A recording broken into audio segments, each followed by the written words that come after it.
Hi there, and hello, everybody, and welcome back to another Love in Action Daily Boost program. I'm Dr. Flo, not telling you what I heard, but what I know.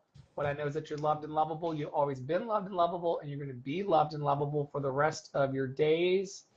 Always anchoring the weeks here in Love in Action Network with the beautifully talented and amazing Tara Priolo studio. Tell people who you are. Oh, I should tell them who I am. I'm an online mentor. I'm an encourager of the encouragers. I'm a champion of the dreams. I work with folks donation based online and offline to make sure that their dreams come true and that they use their time, talent, and treasure to encourage, equip, and empower themselves and also empower others from the overflow.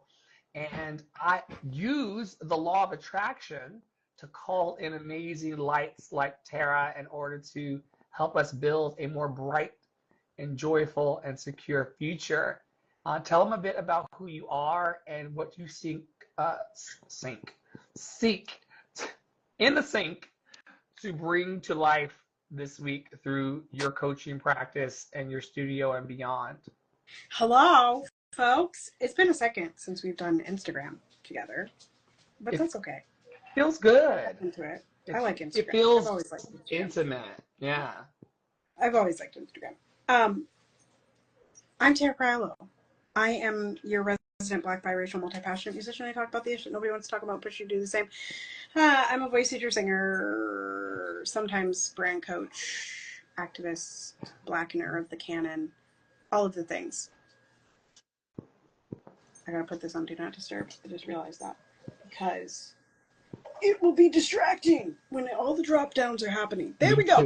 Okay. I just got one too from Clubhouse. I got one from your Meta Business Suite.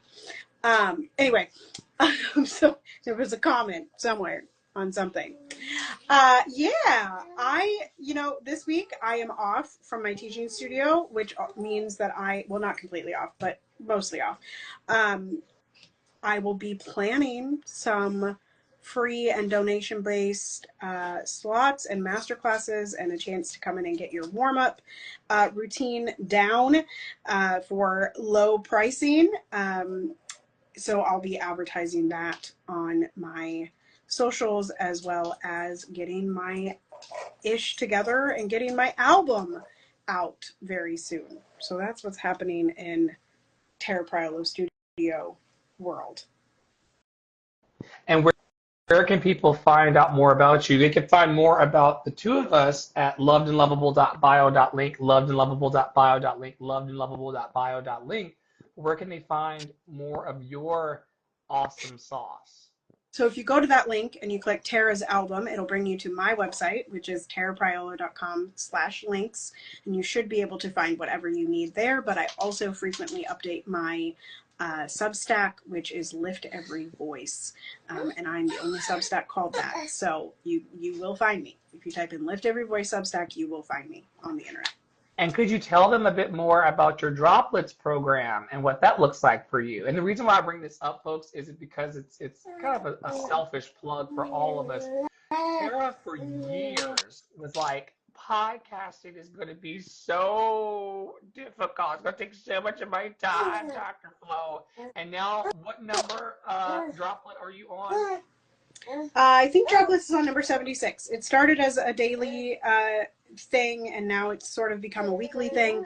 I do it when I feel like I have something to say. So on the weeks that I don't have a lot to say or feel like I don't, or am processing things or say it all in Deconstruction Junction, I'm not necessarily there. But it is a micropod, so it's 90 seconds or less mostly. It's definitely 3 minutes or less all of the time. And so it's just a little offering of like what goes on in my head. Usually I do it pretty late at night. Because I've experienced the day. And so, yeah, so Droplets is a little piece of how, like, the inner workings of Tara Priolo. And the noises that you hear, y'all, is my baby here eating goldfish with the dog. So we're just right here underneath of me. So don't be alarmed when you hear that. Okay, one last final question before we get into our mantras and our programming today. Can you tease out and tell people about what you're doing or seeking to do as it relates to blackening the canon? Yeah, this is, And yeah,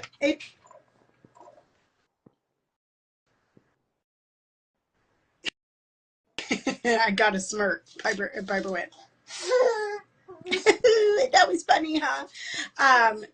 I am seeking to make music interesting. Um, essentially, make music interesting again.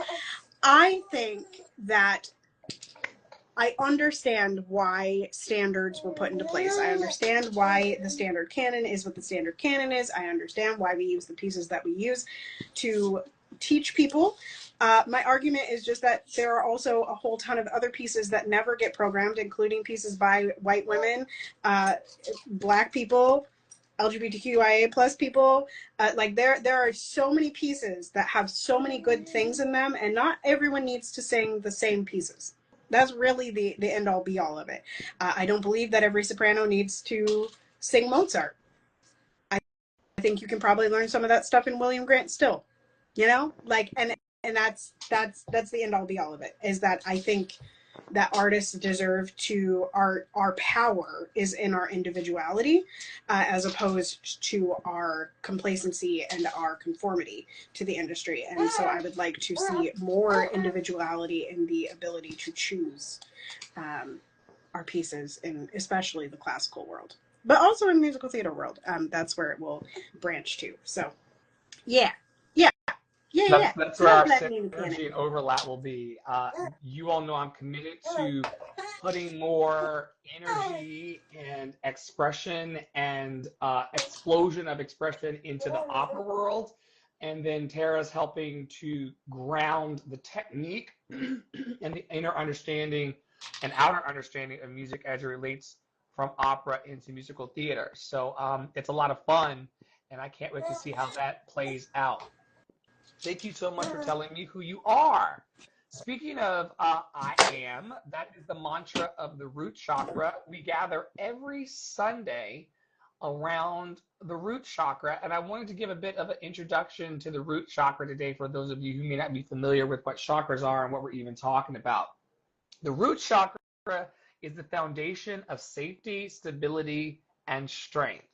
The root chakra, known in Sanskrit as Muladhara, is the first chakra in the traditional seven chakra system. Located at the base of the spine, it governs our sense of security, groundedness, and connectedness to the earth.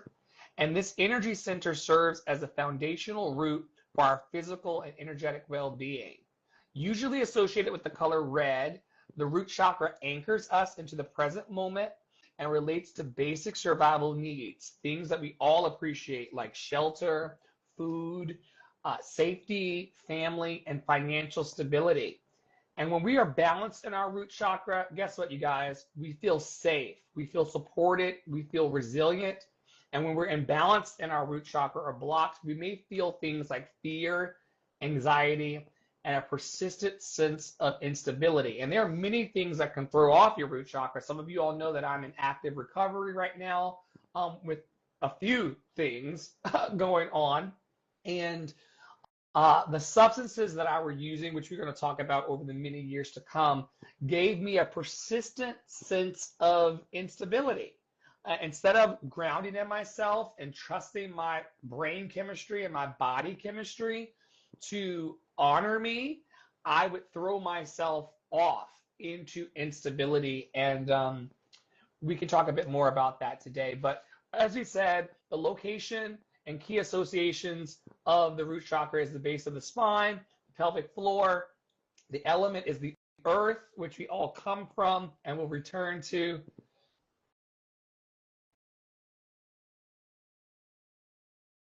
Got a little frog in my throat there, y'all. I'm human. The color that we associate with the root chakra is red. The mantra is Lam. And the themes are safety, belonging, physical identity, our travel connection, which includes our connection and love and action network, and also our roots. And lastly, for those of you who are performers and visionaries and humanitarian leaders like Tara and I, A strong root chakra provides the courage to take up space. It's the reason why we show up day after day and week after week. We're in week 86 of our streak, being present to the community, which is like, I mean, who'd have thunk it? We have overcome so many personal challenges and collective challenges to really make this program rock. We've overcome the voices in our heads that told us that we didn't deserve love and friendship and camaraderie, even one to another over 900 plus miles. And the courage to take up space, the grounded presence to stand before others in the ways we're showing today. And I'll pause right here and talk about the reason why we're back on Instagram and not on Restream and simulcasting to Facebook and YouTube.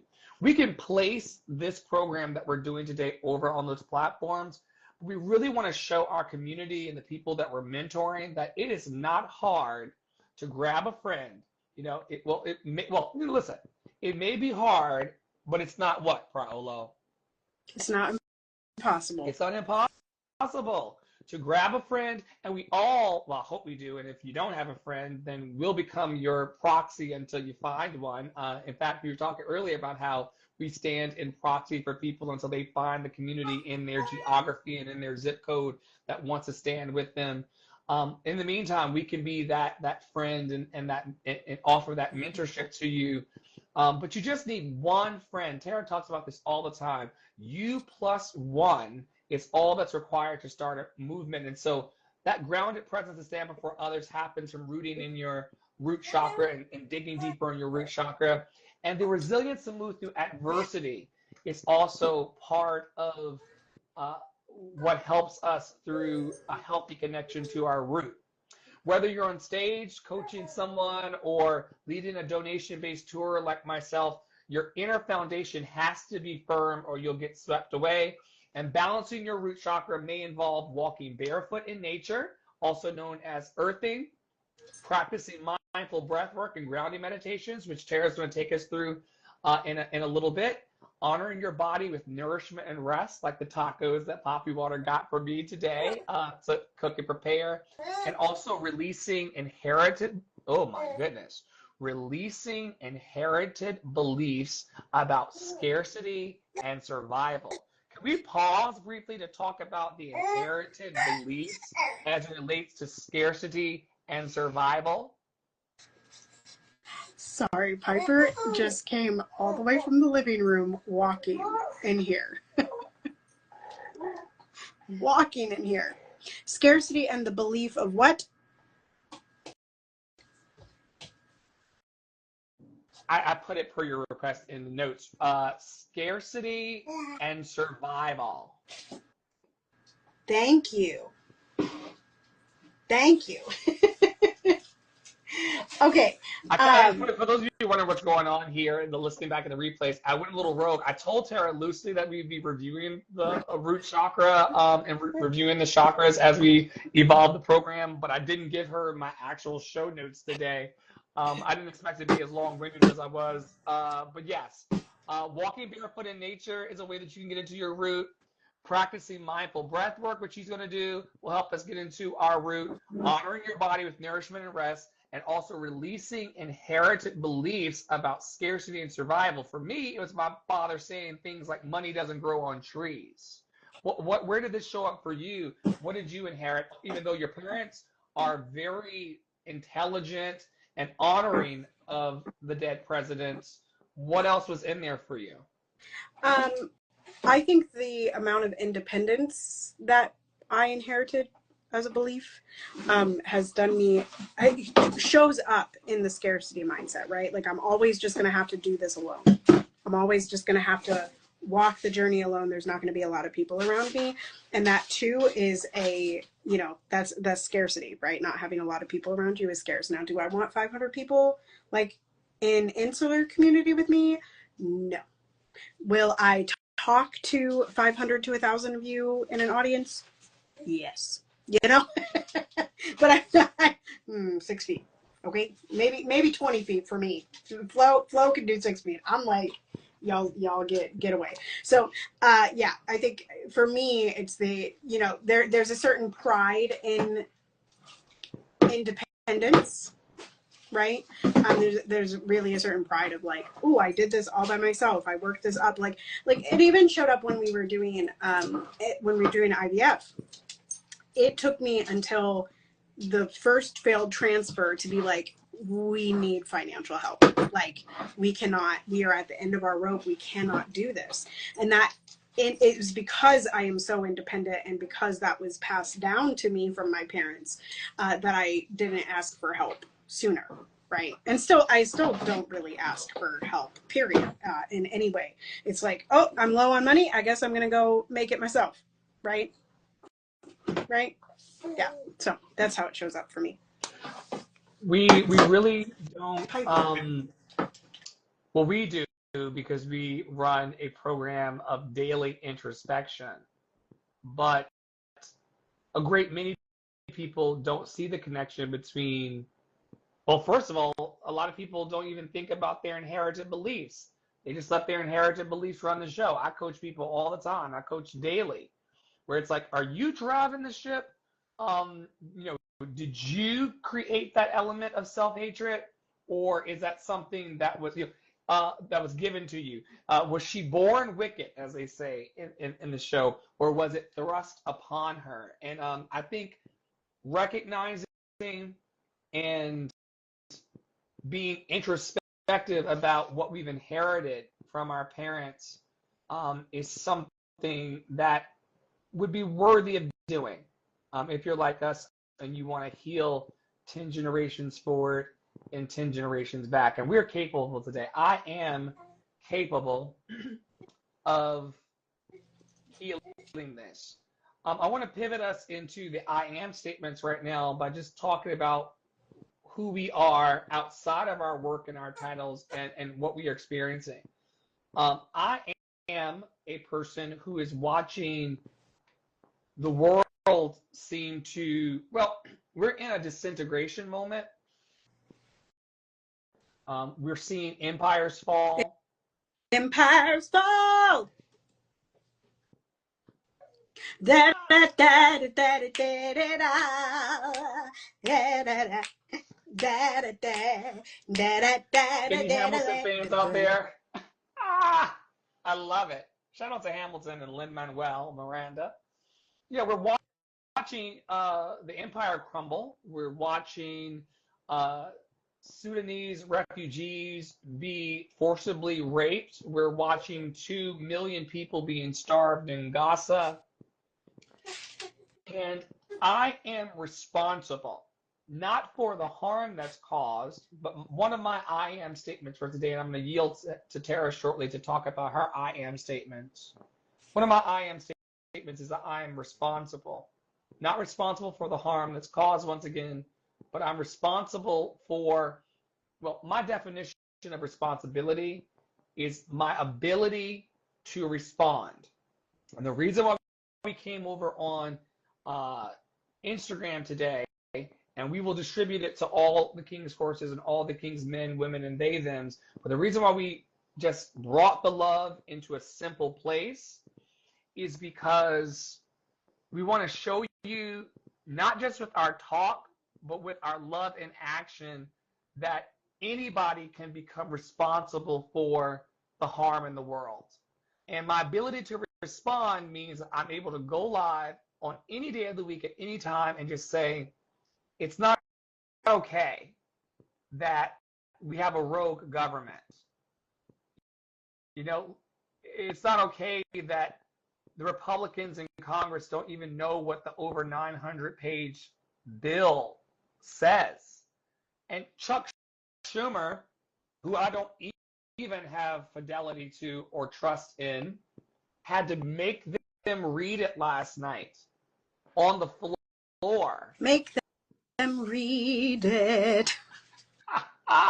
For real. Like he had to make them read it just so that in the months and years ahead, they can't claim like they didn't know. You did know.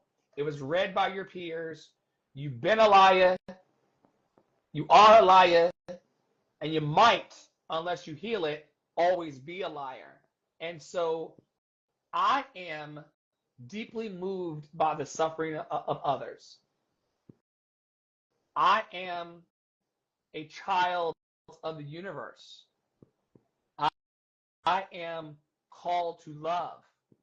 I, I am, uh, in my recovery journey and beyond, I am called to put up or shut up. Anybody else in the space? Drop a comment somewhere if you feel called in your life to just step your pussy up. You know, it's time for me to stop talking. Priolo for 4 years on the merry-go-round of life has watched me talk. And listen, we got 86 weeks behind us, Priolo, of amazing work. So it wasn't all talk, but at times it was mostly talk.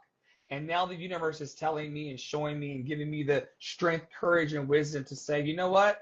The talking is over, Dr. Flo. It's time to manifest. And oh,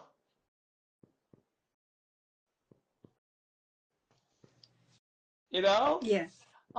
and that feels good to not just talk about your I am. I promise you, if you're out there today and listening to us now or in the replay, and you're wondering if stepping fully into your I am or closer into your I am is going to feel good, I've only got a week of this new specific kind of sobriety behind me, and I'm telling you, I'm a witness. It does get better. It does feel better to be. Poppy would flip. It feels fantastic to be in a freedom that's not based in paranoia or a sense of lack or a sense of guilt or shame. It feels good to be fully inhabited. What I ams are cooking up with you as it relates to what you're seeing in the culture and the world around, in addition to the fact that you are a mom, an active mom who's been unapologetic in our community, and rightfully so, about bringing, listen, every day in Love and Action Network is Bring Your Kid to Work Day. And it unnerved me at the beginning, but don't we want to be free? Don't we want to have the roaming kids? Don't we want to see our baby walk around the corner? Well, and It's great. how are we playing into the patriarchy and the ownership and the judgment of other people when we don't allow for those type of things? You know, like why isn't this a kid-friendly space when there are laws being enacted that are for forced birth? Why are there not kid-friendly spaces then? Why, you know? So I'm very adamant that yes, I am my own human. I am still Tara. I am a mom, and that is a job, and it is something that I love, and it is something that I do, but it is not all of me, right? It's not the whole of me. And my I ams today, you know, I am, and this is some of you that have been in community with us for a long time that may listen to this later may be like, I feel like they switched roles. So just buckle up. I'm joyful. Like, I see what's going on in the world, and I'm joyful in spite of it. And I think it has to do with what we're talking about. Switch roles is funny. Switch roles is some good shit. Yeah, I mean, true. like in spite of all of it, like I see it. I see the grape. I see the murder. I see the bombs. I see the state sanctioning. I see trans people being erased. I see it, y'all. Like, do not get me wrong. In fact, I am probably the one that shares many of the links into the Deconstruction Junction community. I am aware. I am the one that listens to the political podcast. It's me. It's me. I am. Right? That's me. But I am joyful in spite of it. What we were talking about in the Clubhouse room this morning, which y'all, if you're interested, we are on Clubhouse at 11 a.m. and 3 p.m. daily, unless our 11 a.m. Room runs long, in which case we're not there at 3, but we will usually be there at 11. So anyway, you know, I have a knowing. Like, this is the thing. Like, I have a very deep knowing that Dr. Flo talked about how, like, the empire is falling and, like, there's devastation. But I have a very deep knowing that, like, the devastation doesn't actually, like, it's not permanent. It's impermanent, in fact. And there is something on the other side. Like, And like I know that like we talk a lot about the timeline of this, but like in my heart of hearts, I know that in my lifetime I will see a better world. It may not be the collective imagination world where everyone is free, but I know that in my lifetime I will see a better world for myself and those around me. I see it. I know it in my soul. Like I know that. I Dream a World, which is one of the tracks on Tara's forthcoming It is album. the title of the album. Oh, well, I Dream a World. there you go. I Dream a World. I Dream a World. Could you tell us a bit more about what's happening in the world that you're dreaming? Yeah, What does it look like in your quantum field, which I teach in my coaching practice, lovable.bio.link. Yeah, I mean it's kind of like what I was saying earlier. Like I am currently I don't talk about it a lot, but I am a dreamer. I am a visionary. I am someone that really does see, like I see being in front of a crowd of voice teachers, teaching them how to teach the Black voice and teaching them not to be performatively gentle with the Black voice, but instead actually know how to handle the things that come up in a lesson with Black people. And also being able to write music that is not appropriative, but instead honoring. Like I dream a world where gatekeeping goes away. I dream a world where the oppressed don't seek to use the tools of the oppressor to get free. I dream a world where community is important instead of individuality. I dream a world where we all have a communal garden that we go to virtually and IRL. Like I dream a world where it's not weird to talk to somebody at the grocery store. I dream a world where we talk to our neighbors. I dream a world where there is enough housing for everyone. I dream a world where bombs aren't falling, right? And there's no reason for bombs. Like that bombs aren't in existence because there's no reason to have them, because we're not competing with each other, because we're not seeking to dominate others, right? I dream a world where humanity is humanity. That's the world I dream of. And that everybody has equal access to joy. Mm-hmm. And where our humanity is honored. That's something that's changing within our community.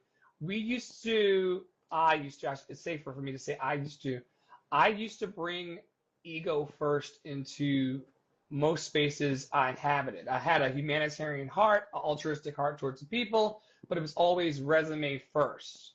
And I can see our community honoring each other and strangers as the teachers. Hey, Angie, thank you for coming to the live. Thank you for coming to the live podcast taping. We love you so much. Awesome Angie's here, y'all. We're now, instead of being the cool kids on campus leading the network, hi, beloved. Thank you so much for being here. We love you. Instead of being the cool kids on campus, and trust me, we still are cool kids on campus, but instead of leading with that, we're starting to really honor everyone that we touch here as a master teacher. Everyone, including Angie. Oh, that's what that is. Everyone, including Angie. For those of you listening, I'm back on the podcast only offering of this on Spotify, Apple Music, Google Podcasts, Stitcher Radio, iHeartRadio, and beyond. Her new headphones arrived, and there's a Poppy Water cameo. I love you. I love you so much.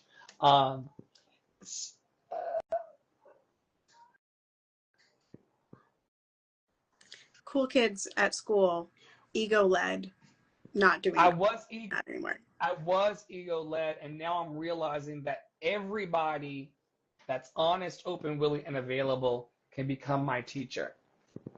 Like there's something, instead of thinking that I have all the answers, and instead of us being prescriptive, people will come to our master classes. They will come to our workshop. They will ask us questions, and we do have answers. We were earlier dealing with someone's drainage in their throat in the week, and giving recommendations on how to clear up their vocal passages and nasal passages and things. That will happen, but not in a way to where after we give that information to a person, they can't teach us something in return. And so I'm always learning from Angie and community, definitely learning from Poppy, who's one of my greatest teachers on the planet. And of course, y'all know how awesome Priolo is. She is just the teacher's teacher and will continue to rise in those ways.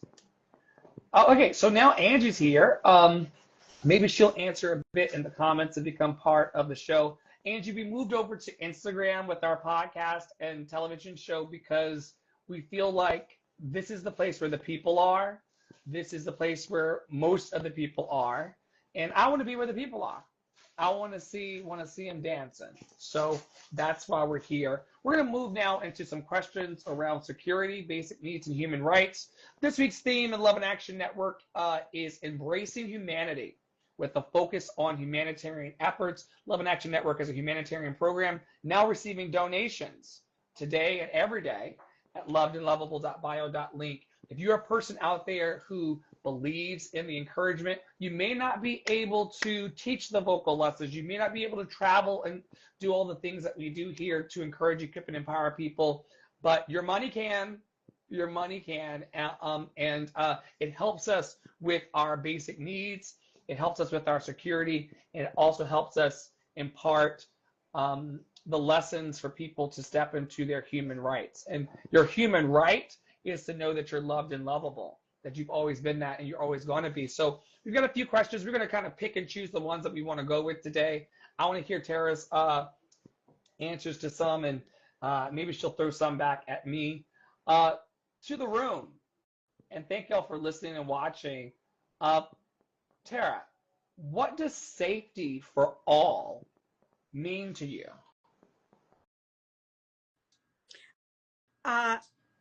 I think after the speech I just gave, y'all would think that I was going to say like rainbows and happiness and like no violence ever at all. And everybody just gets in and is loving and they're in harmony together always. That's a cult. I don't want that. But I do want people to be safe. Safety for all to me means that it is okay to all people, that it is okay to all people, in accordance with their belief, that they, that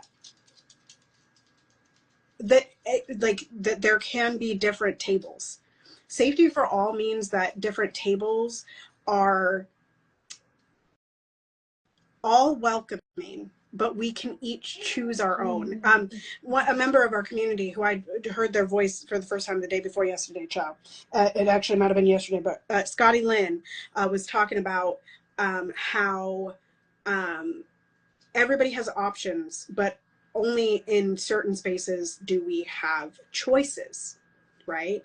And I think that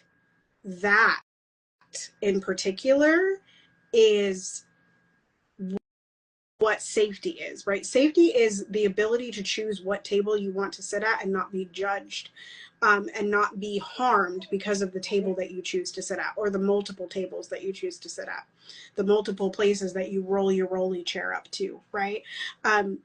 That's what safety for all means to me. I do think that, like, you know, there's a difference to me between unsafe and uncomfortable. And I think a lot of us could do more and actually be safer if we were more comfortable being a little bit uncomfortable with the questions that are asked of us and the things that we brush up against. And I don't mean that physically, but I also think that like we use this word safe for a lot of things that aren't really unsafe, but are rather just uncomfortable. And I think that we should be in comfort, or excuse me, I think we should be in some discomfort at every table we sit at. I don't think any table should be a completely yes table for us.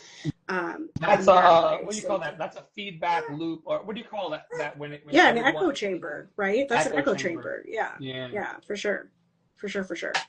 All right, I'm Um, gonna throw, you want to yeah, throw one at me? yeah, I do. Okay. Yeah, I do, because I saw it and then I was like, and now I lost it. Hang on. Oh, what? You mentioned it earlier, but what world issue makes you feel most ungrounded?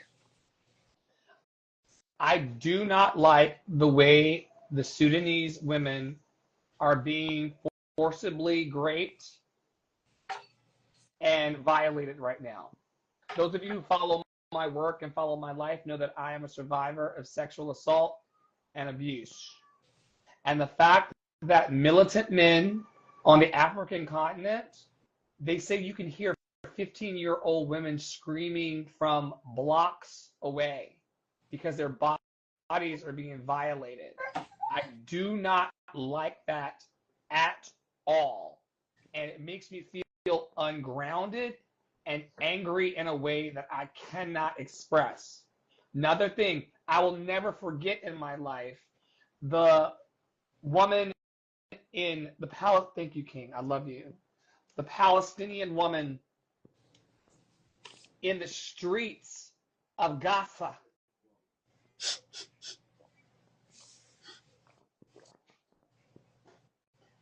She's not laughing about what I'm about to say. It's just that she made it clear to me that she laughs every time I say Gaza. And so there's Hussa, one there's a hussa. one and listen, if you cannot have a light heart, what do you have? You can't have laughter, what can you have? But in all seriousness, this woman was getting flour and scraping flour out of the streets and putting it in her dress to try to make food for and to pick up her dress and to take it to make food for her child. I think that is awful. It makes me feel ungrounded and makes me come undone. We now hear that they are putting oxycodone and ground up drugs in the food of the Palestinian people to make them addicted to drugs when all they want to do is cure their starvation. American humanitarian efforts are doing this. The Zionists, IDF, they're putting drugs in the food, highly addictive drugs in the foods of the starving people. And I do not enjoy that. It doesn't move me so far away from my center or unroot me that I'm not willing to do more. But I think that we should all feel ungrounded about what we're seeing. Millions of Americans are about to lose their health care. If that doesn't make you feel ungrounded, I don't know what will. Millions of Americans are about to lose their access to food benefits. I mean, these are world issues that make me feel like we need to collectively get our shit together. And I believe that we are.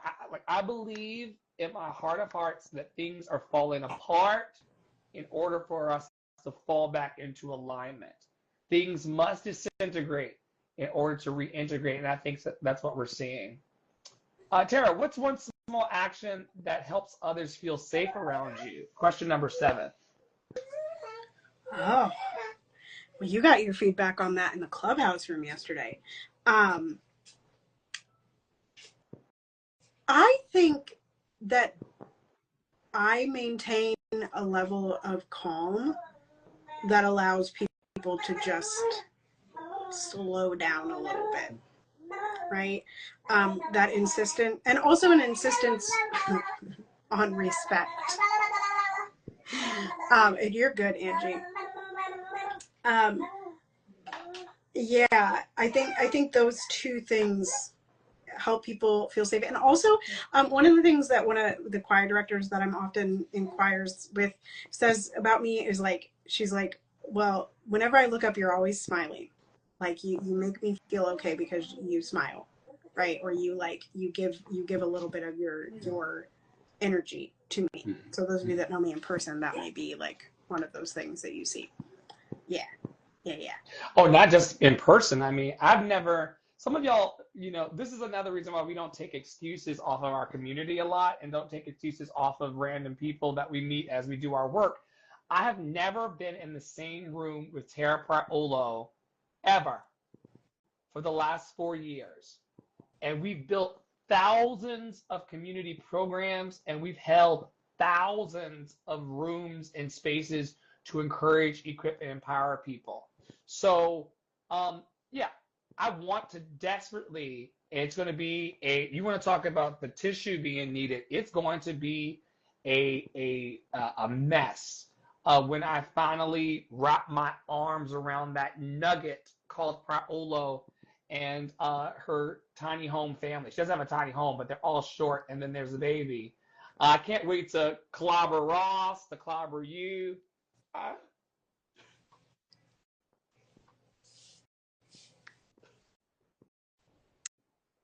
Oh no.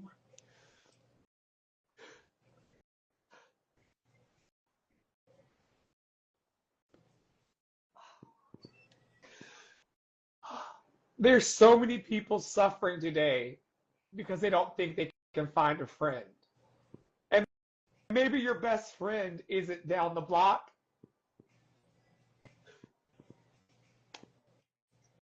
Maybe your best friend, well, my husband is my best friend too, and he's in the house right now. But maybe your other best friends in life are over 900 miles away. You really have to take the, you really have to take a chance on finding love where you can find it. And here's another thing. When you do find love that's over 900 miles away, don't treat it like it's not special. Dear Tara, please forgive me. I'm sorry. Thank you. I love you. There were so many times.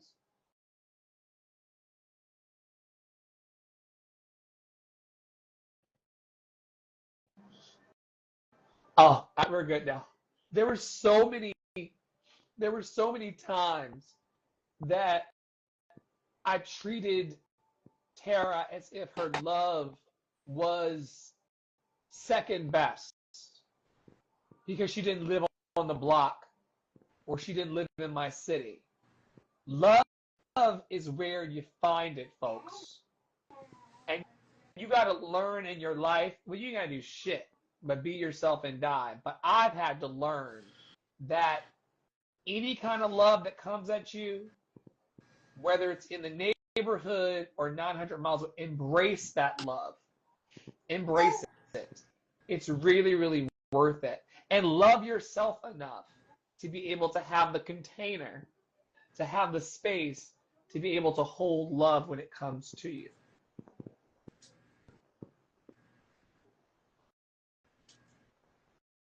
Agreed.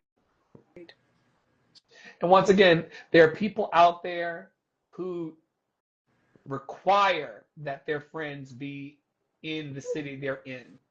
And we've built years of positive programming without ever having stepped in the same room.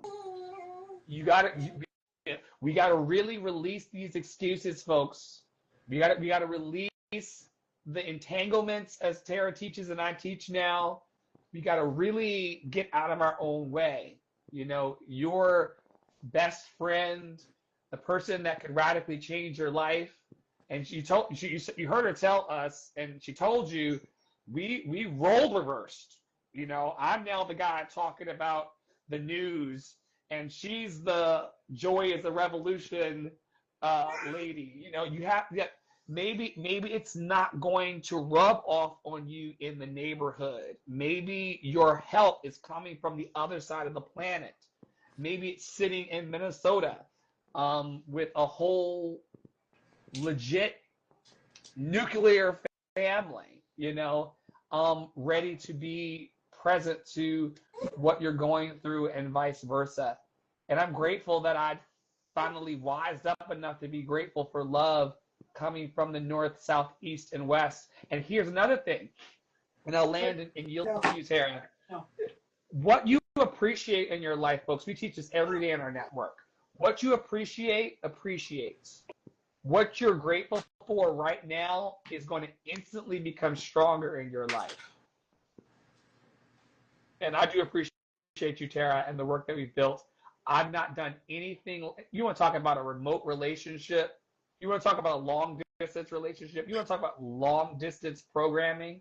But I learned this when I was working in corporate because nobody on my team in corporate was in my office. I managed a team of like 25 people, multi-million-dollar budgets, never stepped foot in the same room outside of Skype with these people. And then we got curious in here about what it would take to do that, to encourage, equip, and empower people.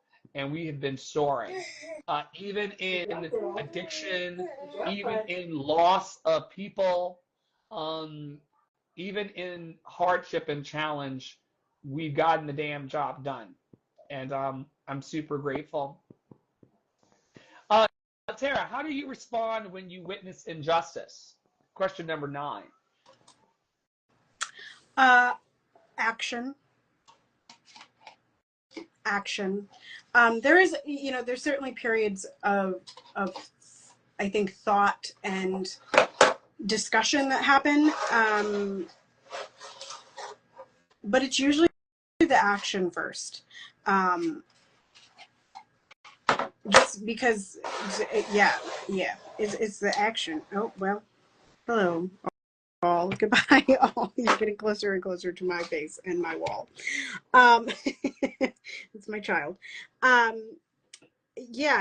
take an action because it feels better to do something than it does. This is for me personally. Okay, feels better to do something than it does to sit.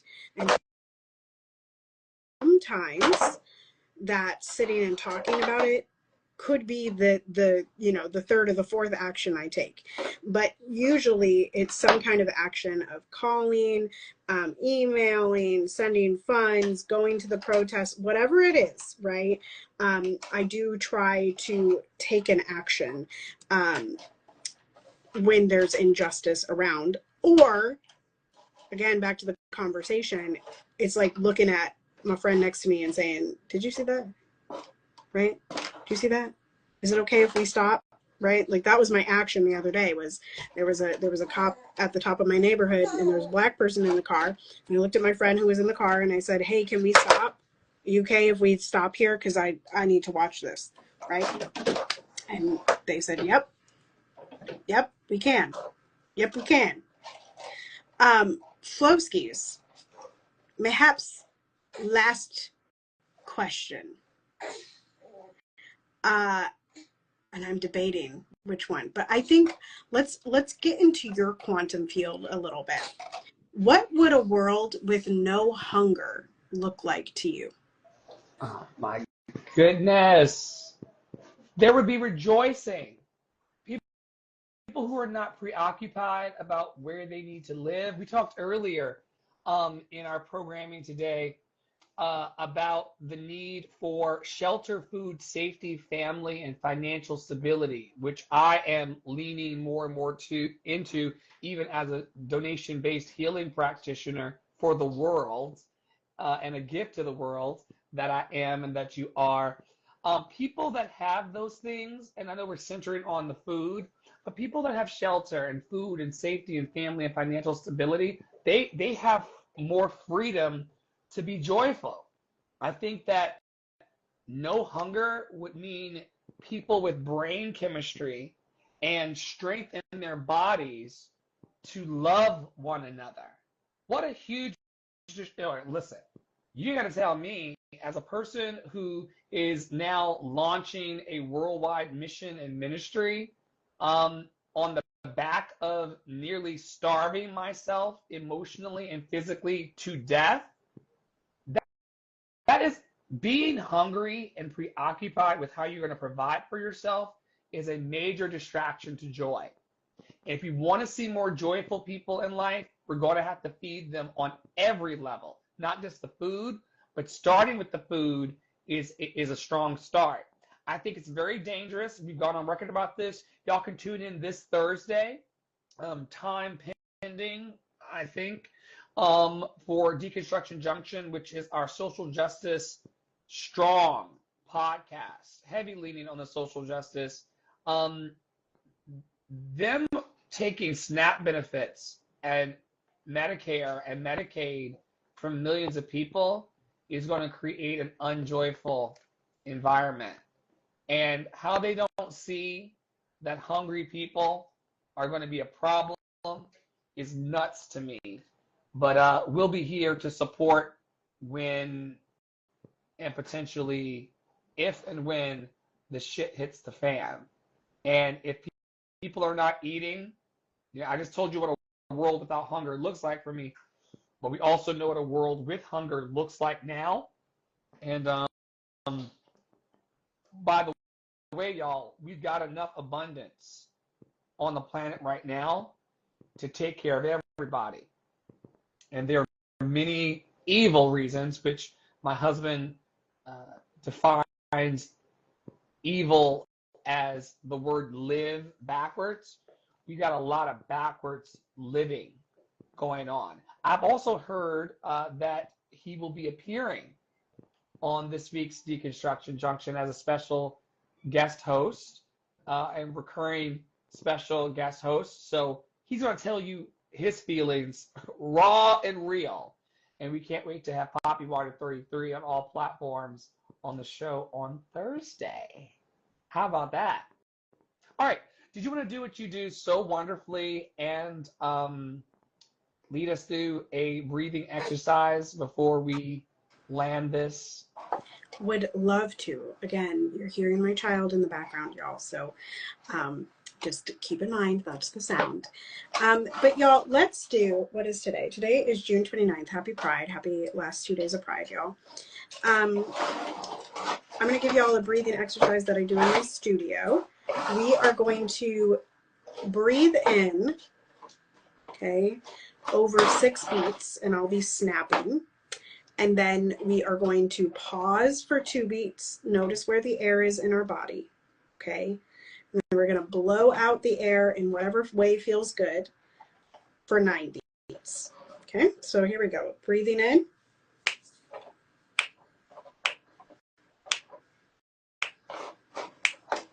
Pause and out.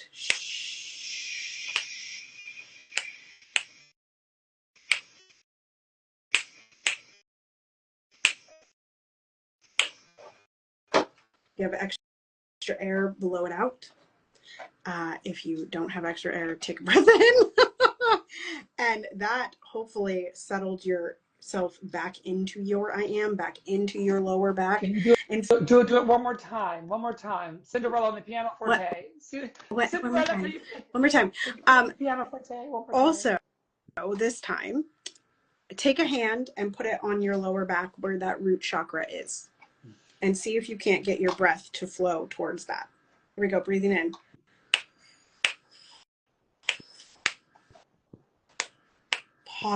Pause, notice where the air is. Is it in your back? And go.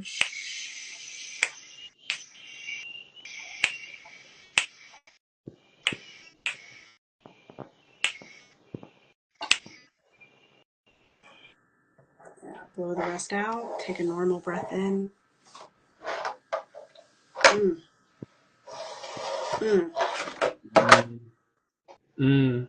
Yeah, this is just a choice. It's a choice to believe that everyone can breathe in different ways, that we can breathe into our backs, that we can breathe into our sides, that we can breathe into our stomachs, that we can find grounding in our breath.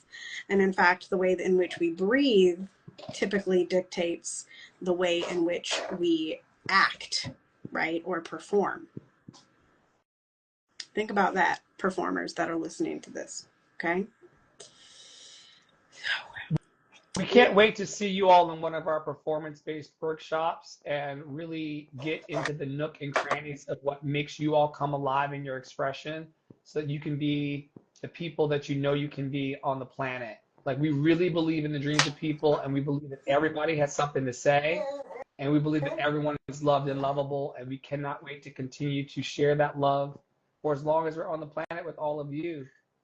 On behalf of Poppy Water 33, which y'all will see later in the week, the fabulous and brilliant, pulling tears out of my face, Tara Priolo Studio, and myself, Andre in the Flow, we invite you all this week to stay in your power, to stay in your joy, to stay loved and lovable.